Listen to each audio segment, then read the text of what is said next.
गुरमुखी का 26वां हर्फ है पप्पा। पप्पा पप्पा। इसका तलफ़्फ़ुज़, इसकी आवाज़ पा की होती है। पप्पा, इसकी आवाज़ होती है पा की, और इस हर्फ का नाम है पप्पा। पप्पा। आइए देखें कुछ अल्फाज जिनमें पप्पा इस्तेमाल हुआ है। पतंग, पतंग, पतंग, पतंग। पपीता, पपीता, पपीता। पखा, पखा यानी पंखा, पखा, पखा, पखा।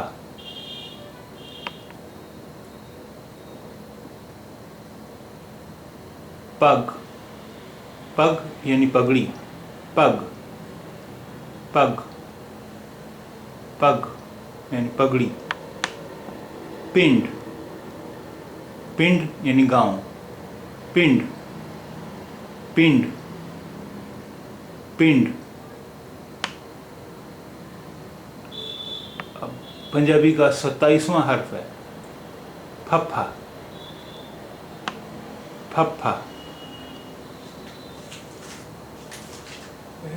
फफ्फा, और इसकी आवाज़ है फा की, फफ्फा, फफ्फा।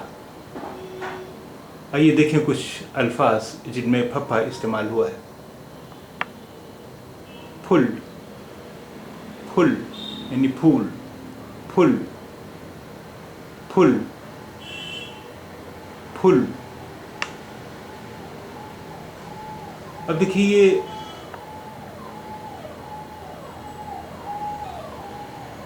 गुरमुखी में फा की आवाज़ के लिए कोई हर्फ नहीं है, लेकिन बहुत सारे अल्फाज फारसी अरबी के भी हैं पंजाबी में। तो फा की आवाज़ के लिए हम करते ये हैं कि फफ्फा के नीचे एक नुक्ता रख देते हैं।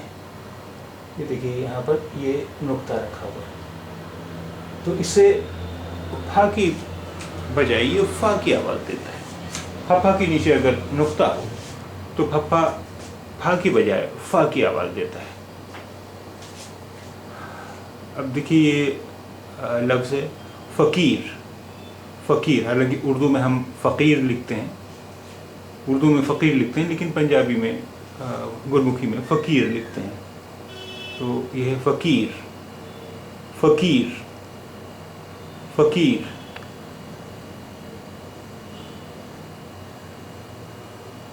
अब देखिए ये गुरमुखी का 28वां हर्फ है बब्बा,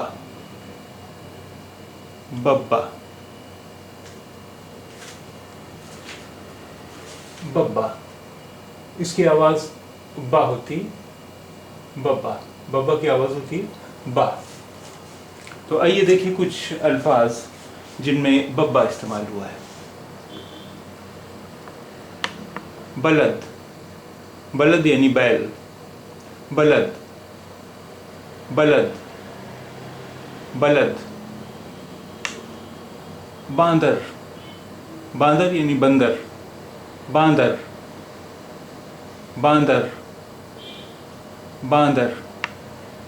बीमार, बीमार यानी बीमार, बीमार यानी बीमार, बीमार, बीमार, बीमार। बतख, बतख, बतख, बतख।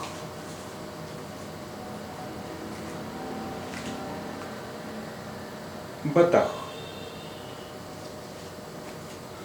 देखिए यहाँ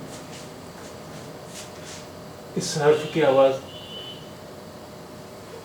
खा की होती है, लेकिन इसके ख की आवाज़ के लिए, खा की आवाज़ के लिए इसके नीचे हम एक नुक्ता रख देते हैं। جب اس کے نیچے نقطہ ہے تو اب اس کی آواز کھا کے بجائے خا کی ہو جائے گی. بطخ بطخ بطخ.